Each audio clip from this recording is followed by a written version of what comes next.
Hi everybody, lots of you have probably got nesting dies at home that you've bought, but do you use them as much as you should?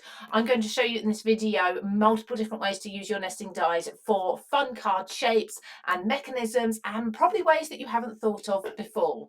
So the main reason I purchase lots of nesting dies in different shapes is to create shaped card bases with them, and I can do these in any size, working from the largest nesting die down to the smallest. But then I've also got all of my mats and layers available in dies as well. So to show you how I do this with an unusual shape is I just tack down a die over a card base. So there's a card base, just a rectangle one. This is a pre-made one. I've got a beautiful shaped die here that I'd like to make into a card shape.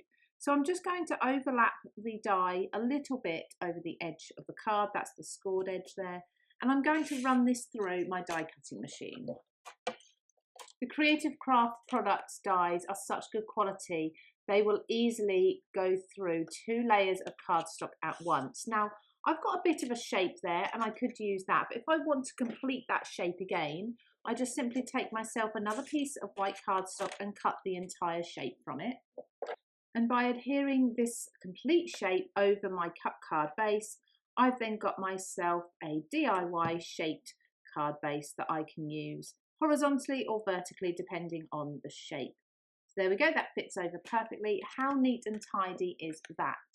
So then my mats and layers, I just simply take the next smallest die down. I cut myself something like a coloured or patterned paper from this one.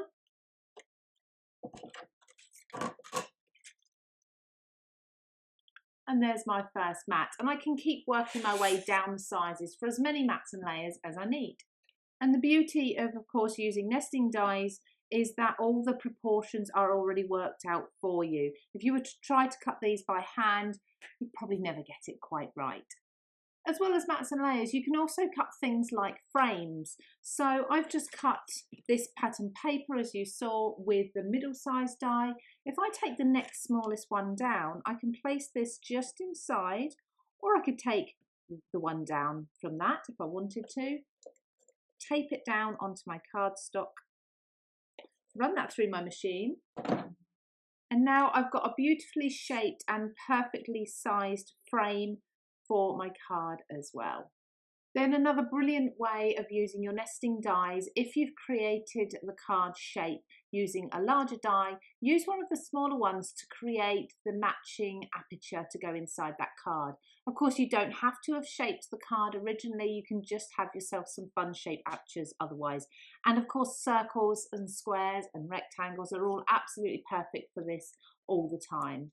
So I'm just going to place one of my smaller dies inside the frame that we've already created on a shaped card. I'm going to open this up and I'm going to cut through that front panel. And now I've got a shaped card. I've got mats and layers that will fit in there. I've got an aperture and I've got a frame, all from one set of nesting dies. You can also use nesting dies to actually create the embellishment or the focal point on your card rather than shaping the card. So here's a few examples for you. So for this one, I've simply die cut some circles on a panel of pattern cardstock and flipped over the half that I die cut. A really quick contemporary card. For this one here, I've used some hexagon nesting dies and I've cut out lots of different shapes onto one panel of cardstock and then pieced it all back together, leaving out some of the areas so that some colour can pop through. That's really easy to do as well. Just here, I've used, again, some hexagons and just cut them from different pattern papers and layered them up together in the background. And here, I actually used the negative or the waste from a circle nesting die and I stenciled through with some blending ink. Now, you also don't always need to use your nesting dies as dies. You can also use them as embossing detail too. And this is one of my favourite tricks to use nesting dies for. So I'm going to place a number of the dies onto a piece of cardstock and I'm going to tape them all down.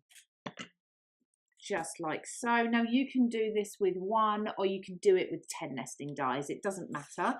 What I'm now going to do is place this into my die cutting machine facing up like so, and then I'm going to put a layer of rubber over the top. Now what this is going to do is prevent the dies from actually cutting and allow them to just emboss instead.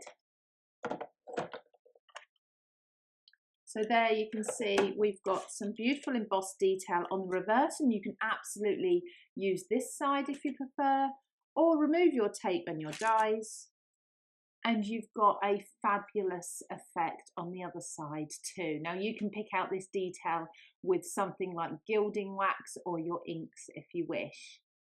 Now, besides just shaping the edges of your card, you can also create some fun fold cards using nesting dies. Now, there are lots and lots of examples I could show you here. I'm going to start with two, the easel and then the swing card. The easel card is really easy to do. So all you need to do is, the way that we shaped our card earlier, is simply overlap, of course, the edge of your die, whichever your chosen shape is, over the spine. So this is the fold of the card. So make sure you're overlapping that and cut your entire card base out.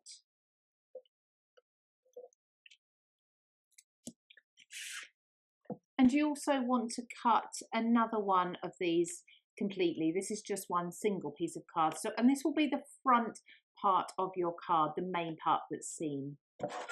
You're simply going to open up your card base, and one of the panels you want to fold in half, just like so. So fold it in towards the fold, the score line of the card base, and just burnish that down.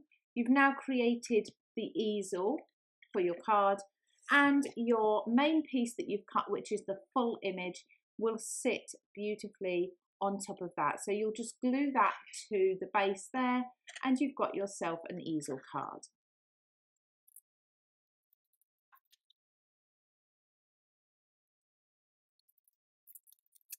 Don't forget, of course, that you can then use your nesting dies to create your mats and layers, your frames, even an aperture, and all those techniques we've already looked at. For a swing card, you're going to just score halfway along the front of your card in the same direction as your spine. So this card base is 15 centimetres across, so I'm going to score this at 7.5 centimetres. And I'm using my Creative Craft Products trimmer with the scoring blade on to do that. Then I'm going to place one of my nesting dies that fits my card base. And this is the beauty of nesting dies. You can choose whichever size suits your project best, and there's so many different sizes to always choose from. I'm going to place that halfway over my line. Now in my die cutting machine, I'm going to place my paper and my die, and I'm going to put my plate in, but I'm going to put my plate forward so that the edge of the plate comes to that score line that we created. And I'm going to run this through. Now if you look at the back of the card, you'll see that that has cut through halfway. We can release our tape from the front, and then we can fold the front panel backwards. And there's another really fun swing card shape that you can create using any of your nesting dies. And again, don't forget those mats and layers that will all nest nicely inside of there. So I hope you found that useful. Don't forget to check out the description for a link to my favourite nesting dies on the CraftStash website. And of course, if you haven't seen me before, please, I would love it if you could subscribe to my channel. Take care, everybody. Have a lovely day.